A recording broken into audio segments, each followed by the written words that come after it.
We're here with Isaac Robinson Smith. We're here with Great Shot.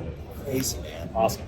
I called and I said, would you like consider hanging out with me? And he was like, yes. Begrudgingly. Well. He gave me a lot of money to do this. We are at Ike's in downtown Burbank right now, and we're exercising our rights as recipients of the very amazing Ike's gift card from the GBK Gifting Suite. Yeah. Crazy. Amazing. If you're going to give anything away, I think food is one of the best things. And he was. Especially for actors. And plus, we got to meet Ike himself. Yeah, who's awesome and looks just like the picture. Yeah, exactly. Back when my wife and I were dating, there was an Ike's on the campus. Oh, really? Oh, cool. We went to, and so we would always go there. So this has been in my head for like 20-something years. Oh, amazing. Matt. Who's Matt? Oh.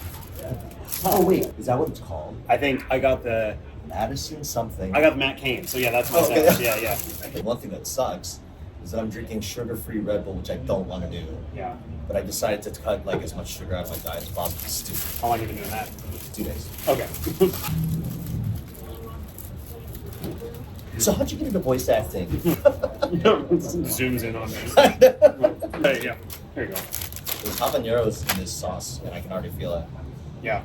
You can feel it before even biting it.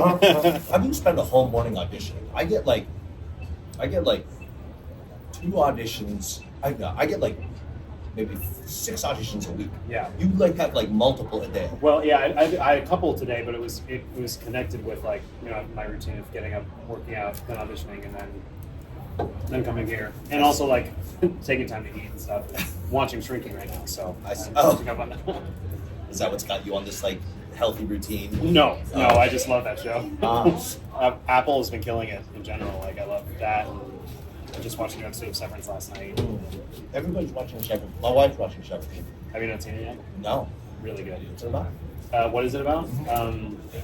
It's a sci-fi workplace drama, if that makes sense. It's like it's like something where you're in a different mind, like half a day or something like well, that? basically, it stars Adam Scott, and basically there's this company called Lumen, and when you get in the elevator to go to a certain floor, which is where they work, you only remember your work day, and then so like your brain is split between your work life and your home life. So when you are at home, you only remember what happened at home, and then when you go to work, you remember you go to work, but you don't remember what happened in either place. So it's 2 split things. That's interesting. So, but there's a lot of connotations of what can happen, like you can control somebody by making them do something, but they don't even remember when they left work. Things like that. See.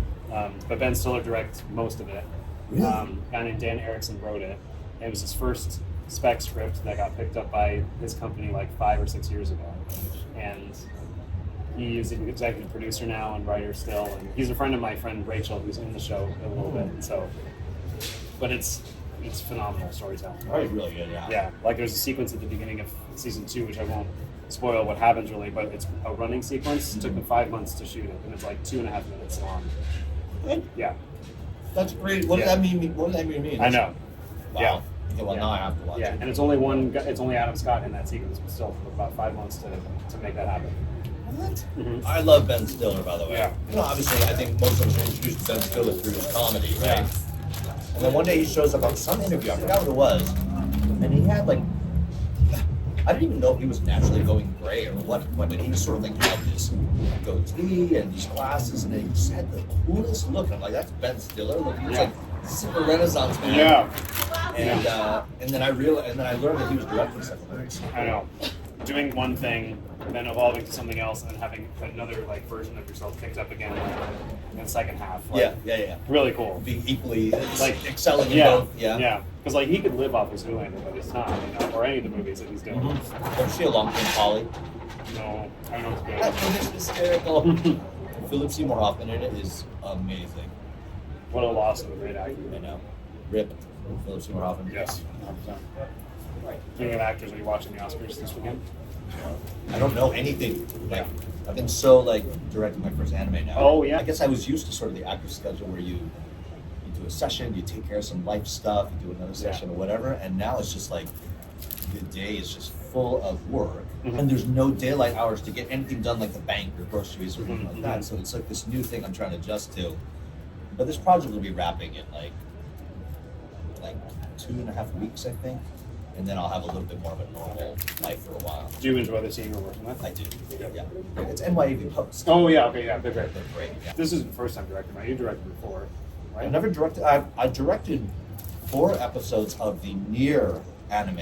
Just the last 4 episodes. It was the original director. I had to take a different gig, so I subbed in for that, and then this. So that's the only anime I've directed. I've directed lots of video group stuff. Right. Do you approach it as an actor, or like do you separate yourself? Because like we get the Ben Stiller connection, Yeah. from actor to director. That's true. How did you do that? I think you just have to. You have to actually approach it both ways, and I would go so far to say that I think as actors we should be approaching things with a director's eye as well. Yeah. Yeah. I think they both greatly inform each other. Yeah. I don't think like a director at all. At least I don't think I do. Maybe it's subconscious on some level, but Well, but maybe whatever you're doing, don't change it. okay. Yeah.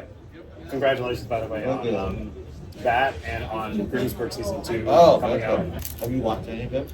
No, I need to start it because there's only 2 episodes. Yeah. 2 episodes out. Okay. Yeah. 2. Yeah. Season 2 is awesome. Is it good? Okay. Good. Yay. Mm-hmm. Do you record that single by yourself or you ensemble? Okay. No. In fact, the way I met Isaac You're gonna say that? No.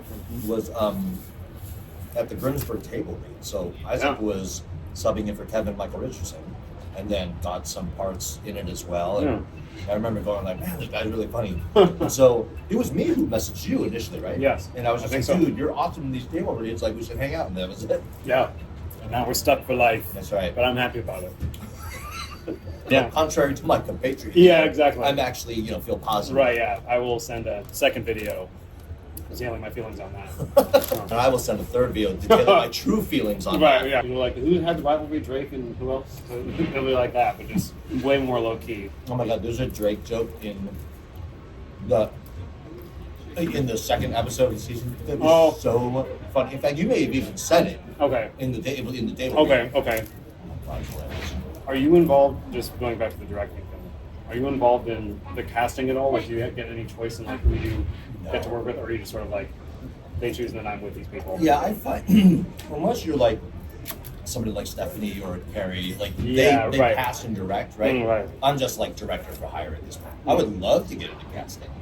And typically when I work on a song, stuff like that, I get to be, the stuff I've been doing for Nintendo, I get to find the singers and run I don't know you did stuff. something in Nintendo. Lifeline from Super Smash Yeah. Bros. Abby sang that. yeah. So I Love directed that her song. in that. Oh, it's awesome. I had no idea you were the other side of Yeah, it. the Fire Emblem stuff, there's been, a bunch of Fire Emblem songs that have been done. But Danny over at Cup of Tea is awesome. Yeah, Lifeline is, well, it's going to stuck in my head the rest of the day. I love that song. Was it recorded in Japanese first, or was it in English already? And then... I think it was Japanese first. What? I tell you how much I hate loud vehicles. Yeah, I know. So intrusive, and there's nothing I can do about it. Today is the GBK Oscars gifting suite. Oh my God, that must be ridiculous. I know. Yeah, I can't even imagine. You had a great idea. We should become movie stars. Yeah, let's do it. Good. Yeah, because it's up to us, and Yeah. we can just, Yeah, exactly. Tune in next week. What movies are you excited for? For the Oscars. Everything's good? Oh, it's great. Awesome. Cool. Sorry to forever. No, that's no okay. worries. We're having good time eating, so you know what? I'll get it's delicious. Appreciate it. Thank See ya. you. Okay, good. I'm glad that. It's so interesting. So my wife is like you, that if something goes down at like a restaurant or whatever that seems a little bit strange, I'll just be like, oh, okay, well, no worries. Yeah. And like you you went in and you were just like, are you sure? Yeah. And my wife's like that too. Yeah. And why do I not do that? It's such a Well, I didn't use it's actually thanks to my girlfriend who does that a lot. Really? It's like this hereditary trait, I feel like, because her mom is like the master at doing that, of like investigating an issue, even if it's small, and then she absorbed that.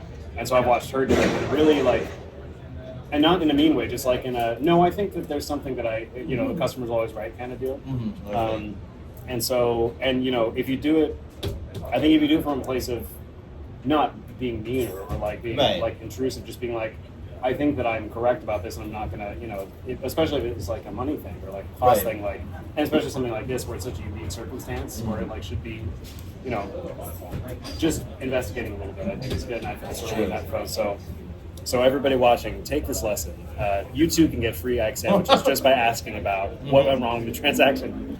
We adjusted camera angles because I felt like the world was missing a lot here. No, see, now it's just going to be blurred this side. I don't want to do that. Like a censored. Yeah. No, but I'm glad I got figured out. So as far as movies, I mean, I love Wicked. So I wanted to win a lot of stuff, but I know it may not. But I'm hoping that Cynthia and Ariana and everybody on the team gets nominated again and then wins next year, because Wicked for Good is coming out in November. Part 2 of Wicked. Wait, woo, so the first movie was only the first half Only of the first story? half, yeah. What? Yeah. So you didn't know that? Yeah. No, I haven't seen it yet. You haven't seen? Okay, yeah. So Wicked, it's technically called Wicked Part 1, I guess. I don't know if that's actually in the title, but that's what it is. But it ends on defying gravity. That's yeah. I like the show. Yeah, it's the Act 1 break. Yeah. You do it spectacularly too. Like, it's so well shot, and even though it's a 3-hour movie roughly, it like dives into what the characters are doing and how everybody connects, and more development and emotional beats that you can't really see or get from the stage show. I see. So it doesn't feel like a 3-hour endeavor to like get Wow. slog through.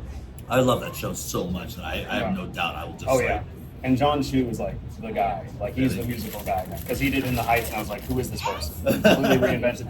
But like, just from the visual aspect alone, it's worth watching. Because like, they did some stuff that I miss from older Hollywood movies where they did a lot of practical effects. Like, I don't know if you've seen the trailer for the movie or not. Not really. For Wicked. Okay.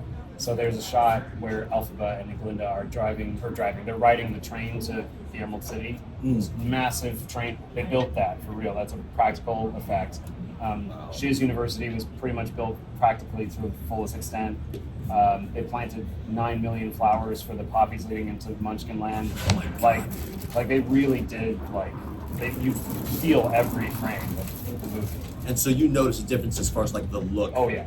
Yeah, It doesn't feel like a volume, it doesn't feel like a green screen. Like, it's there. See, that's the thing. Like, I remember the first time I started getting my stomach turned by CGI was the Star Wars prequels. Yeah, I just watched through those again. I mean, granted, I had my stomach turned for many reasons. Yeah, but right. The looking at the environments was the first time I'm like, this looks like an episode of like Deep Space Nine. Yeah, There was exactly. not that Deep Space Nine, but Yeah. TV and TV budgets. Yeah. To have a movie. Yeah, I got it, You expect to see. So, okay, well now I want to see it that much. Yeah. Did you finish? No, just half of it. I'm having the other half later.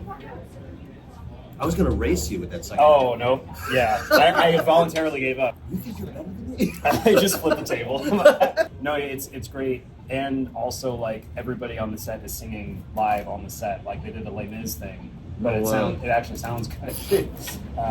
Not that they all didn't sound good from Les Mis, but like there's definitely a difference. Yeah. Cynthia Erivo is like an Olympian. Yeah. She and Ariana as well. Yeah, Ariana, both. They're both like machines. Yeah. What's cool is to see them both do these things. Defying gravity, like Cynthia Erivo was actually in like a ring being flipped around like in a stage and stuff, and still singing, the full. They're both insane. And Jeff Goldblum is my other favorite part of the movie as the wizard. He's so good. Oh my gosh. Do you do a Jeff Goldblum impression? Do you Not do really. impressions? I do impressions, yeah, but I don't do a ton. I mean, I do them. That's how I got into this a long time ago. There's a video called Impressions by Isaac on YouTube. It's got it went viral for like a second. And Really? But it has three and a half, Don't say million. no. It's like 350,000 views or something Well, that's like that. still Yeah. amazing. Yeah. But yeah, a lot of cartoons, a lot of. Well, I don't even remember all the stuff I did on there, but yeah, it was college. So it wasn't. It's not great, but it's fine. You know we're gonna put the link in the. Link below. Yeah, some of the voice matching stuff I've done is, that's impression work to the very specific degree. Should we teach each other an impression? Sure. Should we do that? Yeah. Okay, what are you gonna teach me? I'll teach you Rod Serling, the Twilight Zone. Okay, here we go. You're entering another dimension. Not one of sight or sound, but of mind. Moving into a land of both shadow and substance of things and ideas, you've just entered the Twilight Zone. Moving into An area. There's a parody that Futurama did. You're moving to an area adjacent to a location. I think Maurice LaMarche did it. It's really funny. But they call it the scary door. It's my favorite. moving into a region. Realm. Moving into a realm of sight and wait a minute. Shadow and substance. Let's just skip to the end. Ready? Okay. Yeah. You are now entering Twilight Zone. Yeah, that's pretty good. Is it? Yeah. I think the only thing, you don't have to move your head as much. That's true. You just sort of. And I I imagine that I am like, he's almost like he's grimacing, like his teeth never open all the time. Right. Here's how it's meant to be done. You have just entered the Twilight Zone. That's true. The teeth. Yeah. You just entered. Yeah. And the eyebrows. You got to do the eyebrows too. The cocked eyebrow. Yeah. There's one clip of him in a blooper, like messing up. It's great. Okay, so do you already do an Arnold? No, not really. I mean, All I right, sort of here do we it. go. Yeah. Here we go. Okay, so you got to start first, and then I'll give you a point. Okay. Put that cookie down. No. That's pretty good. I think. Well, first of all, I think he says put the cookie. Put the down. cookie down. Yeah. Okay. Put the cookie down. Put the cookie down. Yes. So here's the thing. I think everybody has a tendency to kind of just shoot a little bit further than you need to. Okay. Kind of the way I was moving my head with Rock Charlie. Yeah. Put the cookie down. So cookie is not cookie. Oh, okay. It's just put the cookie down. Okay. And you save it for those vowels. Okay. Yeah. Put the cookie down. There you go. Nice. See, it's already more refined. Right, that's great. I love that. That's such a good tip. Yeah. That's amazing. We should make this a regular thing. Yeah, we should. Yeah. Maybe this will be a video series and you'll be the inaugural participant. I love that. Impressions at Ike's. I was thinking voice actors eating lunch. All right. Yeah, Well, that works better. Yeah, either because way. we can go more places. That's true. Once our gift card runs out, Oh then my we god, I have to blow my nose so bad. do it and do it right into the camera. This may not make the edit. That's the thumbnail. Right Yeah. there. I do like this area though. I used to come to downtown Burbank. There's a store that I used to shop at here called Movie World. Yeah. Yeah. All the posters and everything. Yeah. It closed because the brothers that ran it, the rent, I guess, just got way too. They like basically got pushed out. I That's think. so sad, man. I know. I used to live 2 blocks up.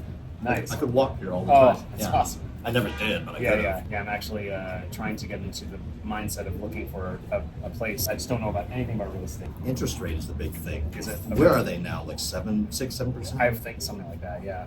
That makes such a huge difference. I think it benefits you to cover as much of a percentage of the full purchase price as possible, Yeah. so that you're borrowing less. Yeah.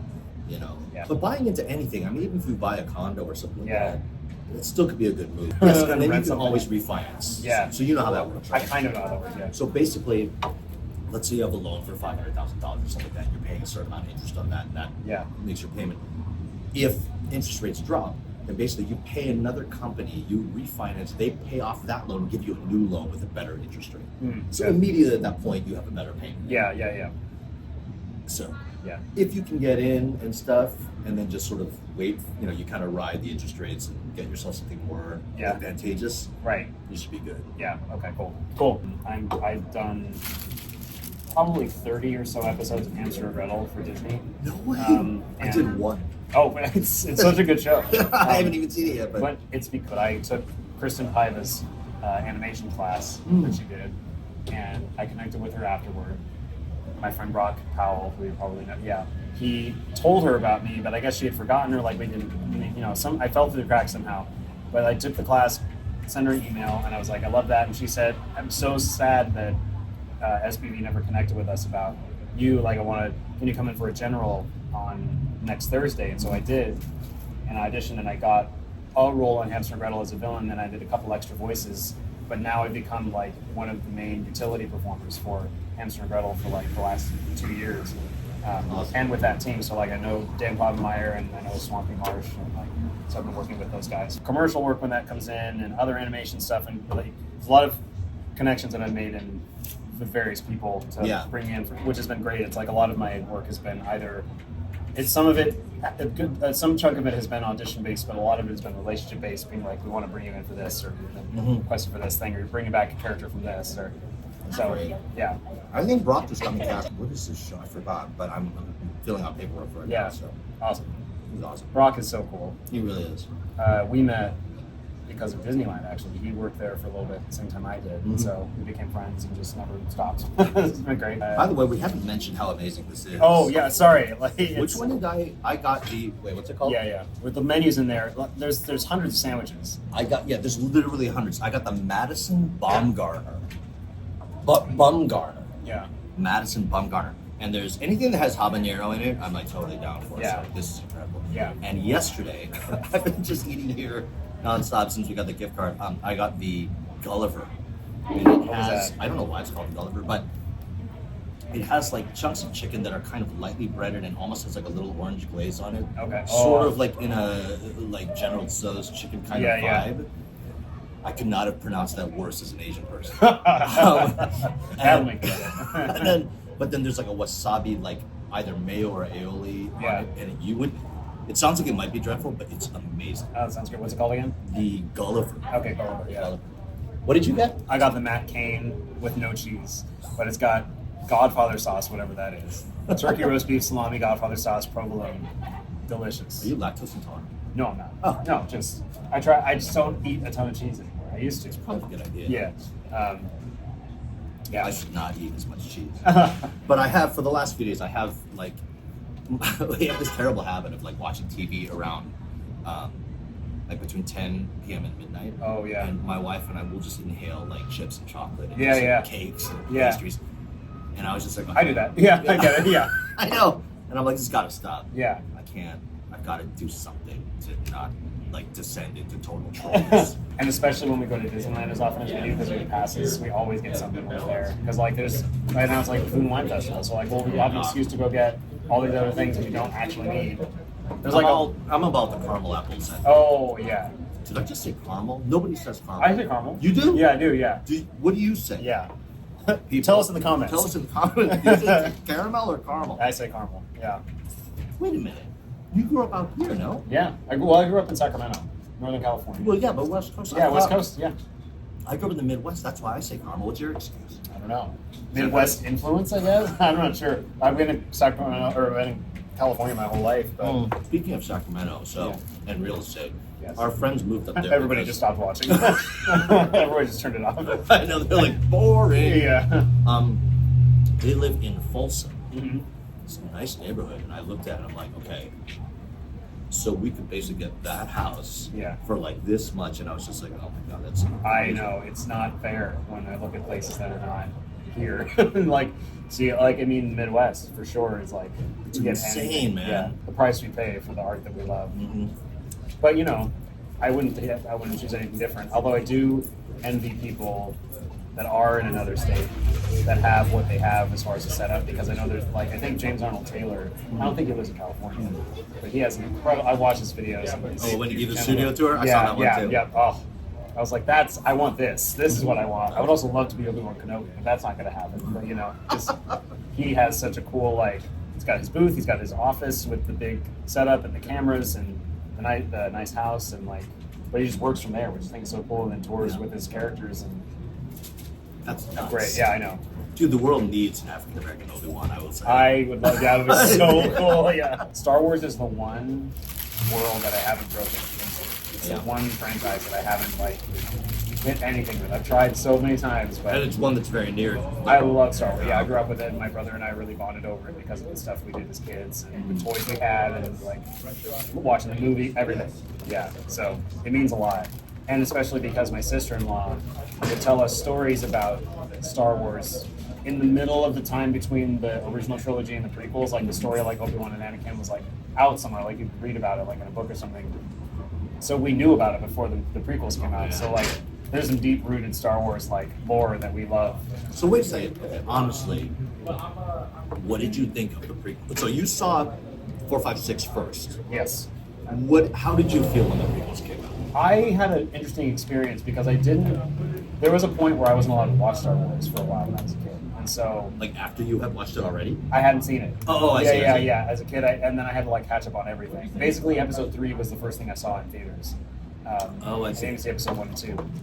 I saw them eventually, but I went and saw them recently because Disney Plus puts them in timeline order. So we're watching, we're not doing everything. It starts with The Acolyte, and then it goes to episode 1 and 2, and then all of Star Wars Clone Wars, and then episode 3, and then Solo: A Star Wars Story, and then Obi-Wan Kenobi TV show. It's everything. So we're skipping things here and there, but in seeing it in its full arc, appreciate the history of it, and I also am not the biggest film. I don't know. I don't have. I love movies, but I don't have a film brain, if that makes sense. I couldn't explain to you why I'm the same. I know people don't like the prequels for whatever reason, but I can't explain why. It's like in a good way. Like Right. I just know like, oh, people aren't. But I enjoyed them. I like what they had to offer. I like that there's still a lot of practical effects. There's a lot of digital stuff, like the pod race scene.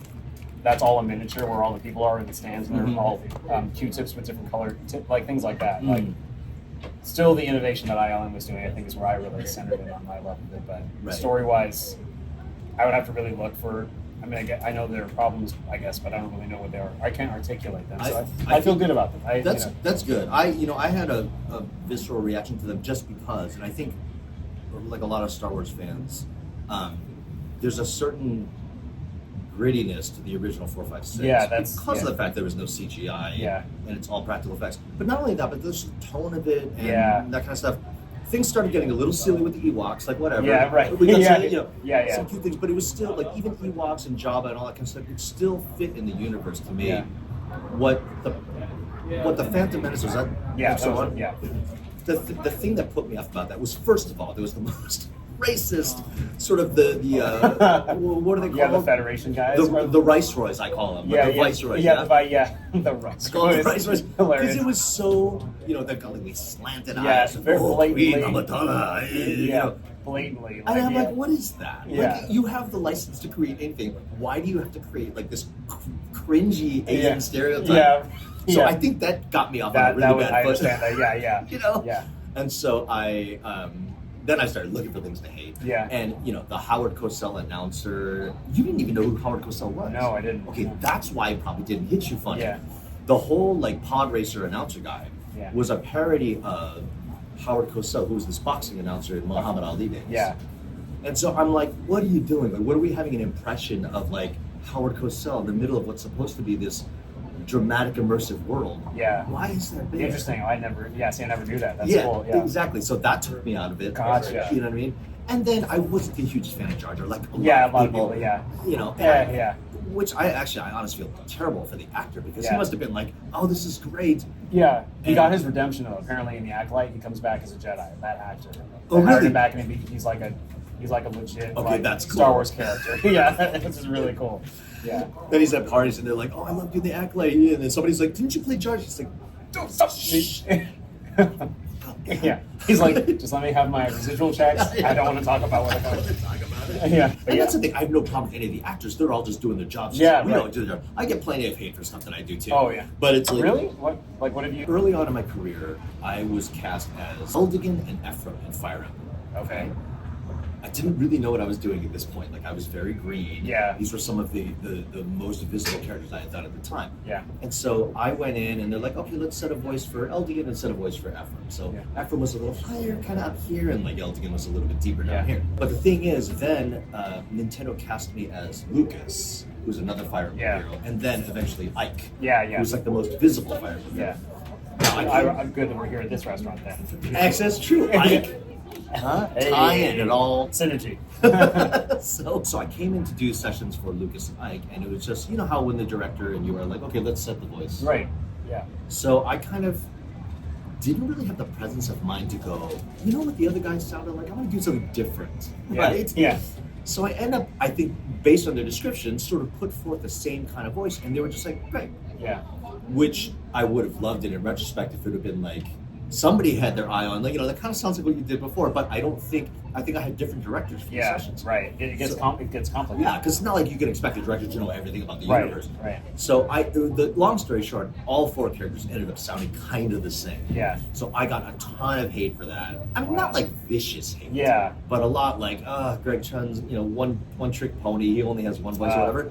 And so over time, with that in mind, as I've gone in for, subsequent iterations of these heroes, I've made an effort to try and distinguish them. So take one in this direction and slowly this direction. Yeah. So now they all 4 have their own like distinct vibe. That's good. But for a long time, that was a big problem. Wow. Okay. You Yeah. know? And I felt really bad because, we don't, the whole reason we do this is that we want the fans to enjoy what we do. Right. Right. And so I did feel bad about it. I've actually said to Nintendo, I don't want to play child versions of these characters anymore. Yeah. Because that's the other thing I get hit for. They're just like, it's a 50-something-year-old man trying to sell a teenager. Yeah. And I get that. I can't do kids. Yeah. So I said from now on, if there's a child Ike, child, Ephraim, whoever, find a young Yeah. actor to play Yeah. them. Good. Makes sense. How long ago was that all going down?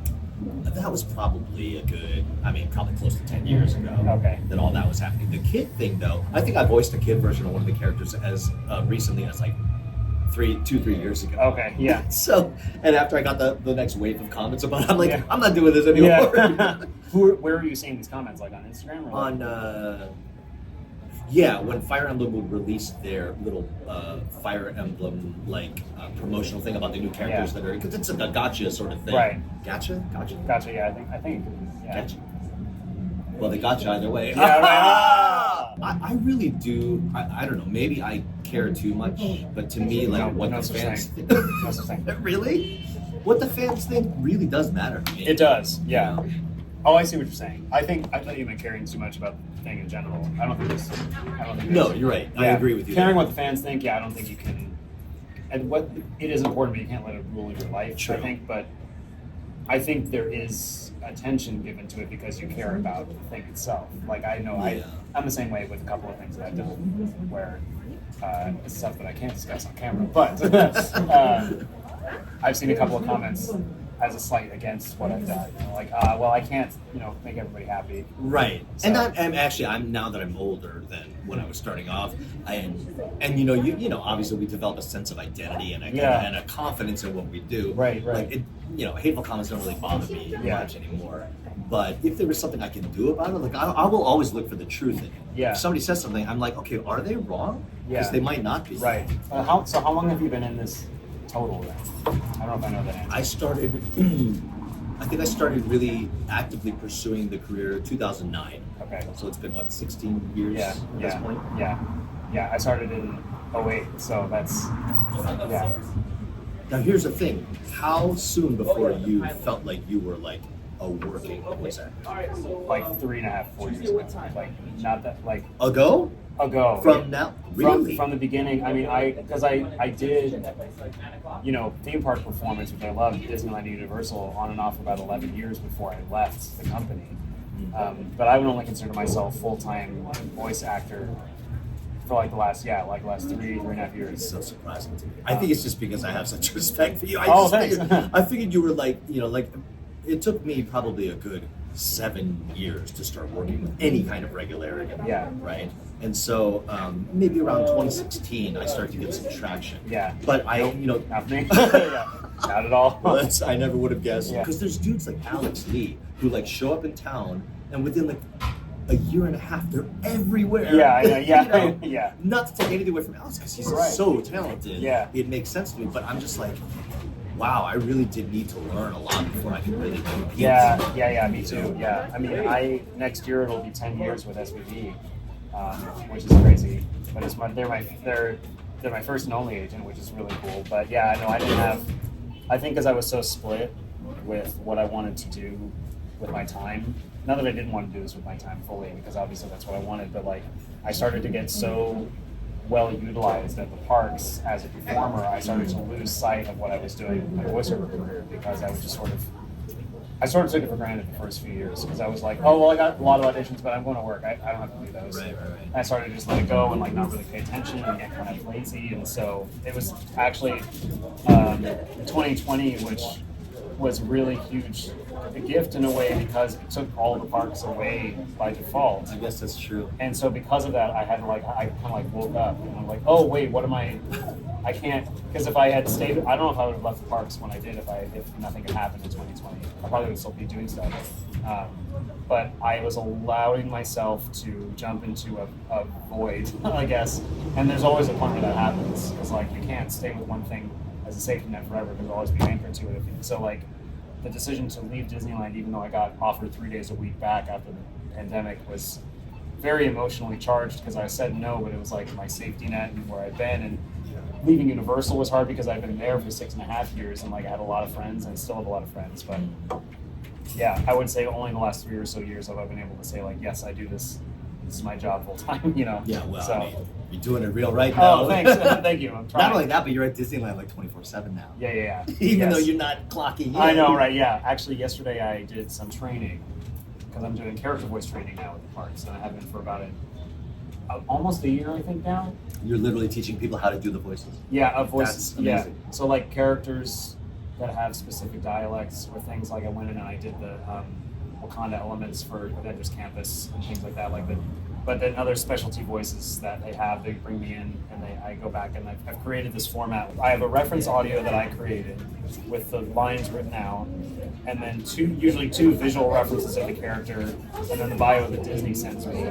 And then I go through that in a kind of a method that they listen and repeat, and I kind of tweak them like a voice technician. Because I can't do some of these voices that I'm teaching. It's just because either they're not for male voices or they're in a different register or whatever.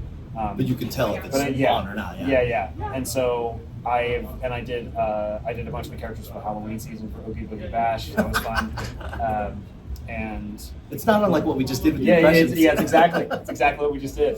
Yeah. We should do. Okay, let's coach each other on an accent. Okay. We could be totally offensive, and I could teach you to do a really offensive Asian accent. But that's probably not a good idea. Let's stick with the neutral ones that everybody can do safely. Oh, okay, all right. Well, I was gonna do the Wakanda accent. I don't want to do a Wakanda accent. I'm not gonna be on camera attempt to do a Wakanda accent. That would be so bad. How are your European accents in general? They're all right. I mean, I did copy for about a year and changed to at Wizarding World because I did the train conductor Wizarding World Harry Potter. So that's awesome. Yeah. What about can you do? Okay, I can't even tell the difference between Australia and New Zealand. Can you do either one well? I can kind of do Australian, and I know the difference, but I. Okay, let's work on Australian because that's one that I'm kind of halfway there. Yeah, I'm maybe about at that level too. Okay. Okay, so I put the placement back in the sort of like the back of my throat. Yeah. And there's certain vowels like A. Yeah. I like a long I becomes an I. Yeah, well no, because that's Ikes. But if you say an A, like an A vowel, it's also I. Yeah, I. Doesn't make a big difference. Doesn't make a big difference, right? Right. They say no. Yeah, no. It's like an R. It's an R. Yeah, it's weird. Yeah. Somebody Australian is listening right now. What the hell are these guys doing? What's the matter with these two people? Maybe we're somewhat close on that one, the two of us together. You know. Yeah. I want to find one that you're just where you can really school me. Yeah. Really it would be the. Yeah. I mean, I don't think it's offensive. I mean, it's just because I'm here doing it with you. I know, but it's still. Yeah. If I were to teach you to do like a Hong Kong accent, see, I think it balances out if you teach me. Yeah. We can't do that. We can't do that. We're gonna get each other canceled. I know. All right. Well, then I can do this one. This is the South London working class. Hey, that's accent, for the train conductor Wizarding World, and it was something I really had a lot of fun doing because you can make some choices there. Either you can do TH for the V sound of TH, or you do the F. Wait, TH for V? You can do either like that, or either. Yeah. Or the other one is you can either say Harry Potter or Harry Potter, but you can't mix the two up because you come from different places. That's so good. Yeah. Okay. So my version of that is not nearly as good. I also try to put the placement forward. Yeah, it's forward. Yeah, it's relaxed. I just relax the whole mouth when I'm doing it. The whole mouth. Yeah, it's not a lot of work going on. Love and sandwiches. Ike's in the love, respect, and appreciation business. We are here to make it okay for ourselves to be human and make it okay for others to be human too. Do I say human? Human, yeah. Human. And also you can make it okay, split up the consonants. We are here to make it okay for ourselves to be human, to make it for others to be human too. So you do like a W for the LV. Yeah. Selves. Yeah, selves. Yeah. Oh, that reminds me of A Clockwork Orange. Oh, yeah. Remember when he's like, well. Yeah. Well. I gotta watch that movie again. Dude, it's so upsetting. Yeah, I know. I own it. I have the Blu-ray. I gotta watch it again. But yeah, that's sort of... That's really good. Thanks. That's a really... How did you get so good at that? Well, we had a dialect coach that came and helped us out every 3 or 4 months. Oh my gosh. And also the best way, and this is what I teach my students when I'm doing the voice stuff for Disneyland, is talk to friends, sing songs in the accent, read billboards in the accent, spend time. And I spent so long with guests just talking like that for 30 minutes at a time, 6 times a day for a year. That just sort of just gets in your body. After a while, just sort of gets in there. It's so weird seeing that coming out of your face. Yeah. I just know you as a certain voice. I know, yeah. Already, Yeah. that's funny. And then the accent for the Black Panther, you know, it's That's really cool. yeah. That one was harder to do. The melody is not the same as an American. It stays up here instead of going down at the end of all the sentences. You know what's not fair? Doing those accents sounds so classy and cool. It does. It's not like doing Asian accents sounds like cool, man. Yeah. It's like, well, I guess some of them have become kind of cool. Yeah. But the really twangy ones, there's nothing cool about Yeah, them. right. I'm sorry. Yeah. It's really not. I know. Uh, Do you find yourself getting, because you brought up episode 1 a second ago, and this is just a question I have, as someone else who observes people as a person of color watching other people of color doing these accents and everything, Yeah. what makes you either really appreciate it and or dislike what you're watching? Because things like a show like, I don't know, just the big one like Shogun that's out right now, obviously those accents are all authentic and obviously everything is like right in line with the world. But when somebody in another movie that isn't that tries to emulate that but does it well, is it forgiven or is it still like a little bit No, it's absolutely forgiven if it's done well. Okay. Yeah, if it's not done well, it's twice as bad. Yeah. What are you listening for when you like I know I believe what I know when I'm hearing when it sounds good. Like to you, when does it sound authentic? Because like episode 1 is like the worst of it. It's just Starting from that as ground zero. Right. Like where are you like, oh, this is good. Like, well, obviously I'm Korean and I've Yeah. heard Korean my whole life. Right, So right. I can, even though my Korean accent isn't the best. Oh, because I okay. never learned my Yeah. French accent's better than my Korean accent. Fascinating. You know, because I actually speak French, but Yeah, Korean is yeah. very basic. So, but I can tell if something sounds Korean or not. Yeah. And so there's an example of a very prominent show right now where there are non-Korean actors voicing Korean characters. Oh, okay. And yeah, some of them are better than others. Yeah. But there's definitely something where you're like, you Oh, know, wait a minute. Yeah. Yeah. Especially because my wife and I, we watch so many Korean dramas. Yeah, that yeah. we've got Korean in our ears. Yeah. Like, not only my whole life, but now Yeah. just like I'm flooded with Korean, the Yeah. Syrian sound all Right, day. right. So that one I'm particularly sensitive to. Yeah. K-dramas K-dramas can be great though. I haven't watched a lot. I'm dubbing on one, but like it seems they're so fun. You've got to watch them. Okay. Yeah. You got to watch Goblin. Okay. Do you think Ronnie would like? Oh yeah, we actually haven't tried that at all together. Like to watch that. Like I think it'd be new for both of us. So Yeah. Cool to experience that. Thank you to IRS, the tax man. That's my nickname for Isaac Robinson Smith. Yes. For joining me today at Ike's, and this is not an Ike's product. Here it is. There Got it is. There's Ike's. the guy right there. Thank Thank you, you, Ike. GBK. Thank you, Ike. Yes, thank you, Coolest GBK. guy ever. And We'll be eating here frequently. we will. So if you want to like swing by Burbank Ike's and sit down and wait for us, we'll probably be here every day. Yeah. We'll be waiting. We'll be sleeping under this table. We'll see you soon. Bye. Bye.